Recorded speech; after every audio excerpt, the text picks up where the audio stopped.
The Jeff Chandler mystery is finally solved and isn't good. For decades, Jeff Chandler has been remembered as the silver-haired, deep-voiced actor who brought Cochise to life in Broken Arrow and starred in dozens of westerns and war films throughout the 1950s.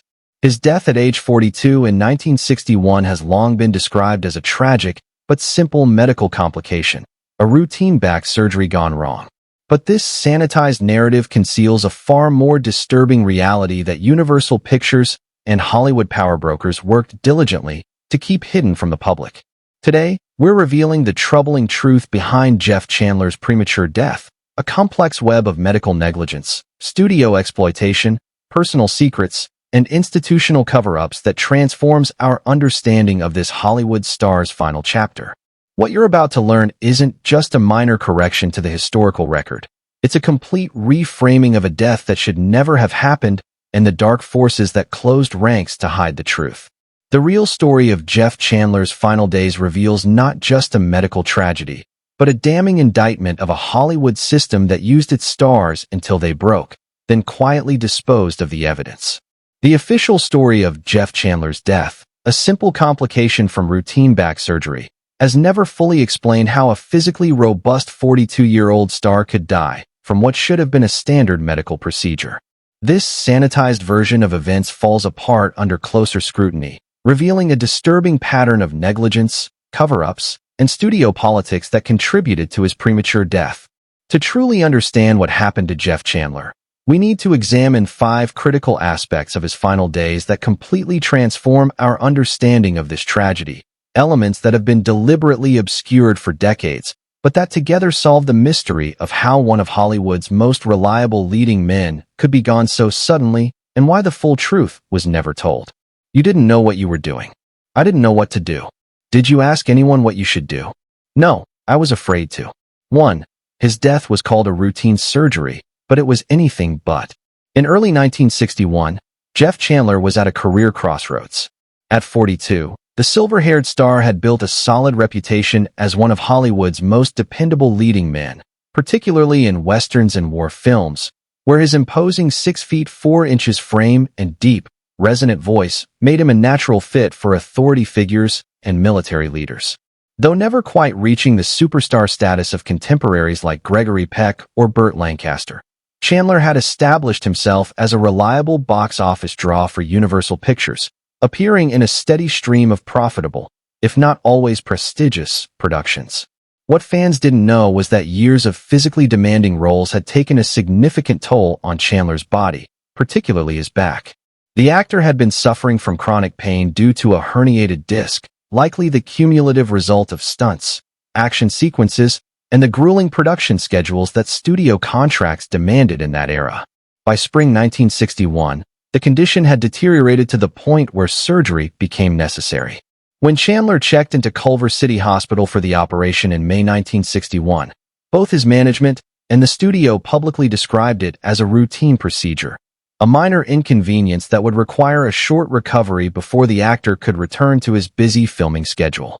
This characterization was consistent with Hollywood's longtime practice of downplaying any health issues affecting valuable stars, protecting both their virile public image and the financial investments their films represented.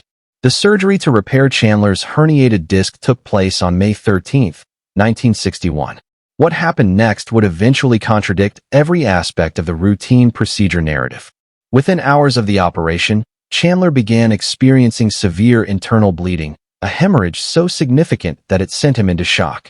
Emergency measures were taken, but the bleeding proved difficult to control, initiating a medical crisis that would continue for days. They said it was routine, but it left him bleeding to death in silence, observed one nurse who was present during this period but later spoke only on condition of anonymity. This assessment captures the stark contrast between the public characterization of Chandler's surgery and the life-threatening reality that unfolded behind hospital doors. As Chandler's condition deteriorated, doctors performed multiple follow-up surgeries in desperate attempts to locate and stop the hemorrhaging.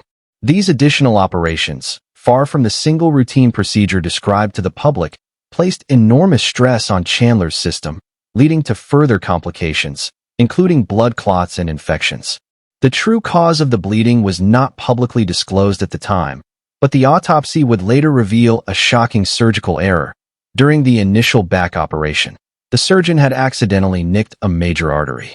This critical mistake, rather than any unavoidable complication, was the direct cause of Chandler's subsequent medical crisis, a fact that transforms our understanding of his death from unfortunate medical bad luck to the result of a serious surgical error. For nearly 3 weeks, Chandler fought for his life in the hospital, undergoing multiple blood transfusions and additional surgeries. Throughout this period, studio publicity representatives continued to issue optimistic statements about his condition, describing complications as minor setbacks and assuring fans of his imminent recovery. These statements directly contradicted the grave reality of Chandler's deteriorating condition, a deliberate misrepresentation designed to protect both the hospital's reputation and the studio's interests in Chandler's upcoming projects.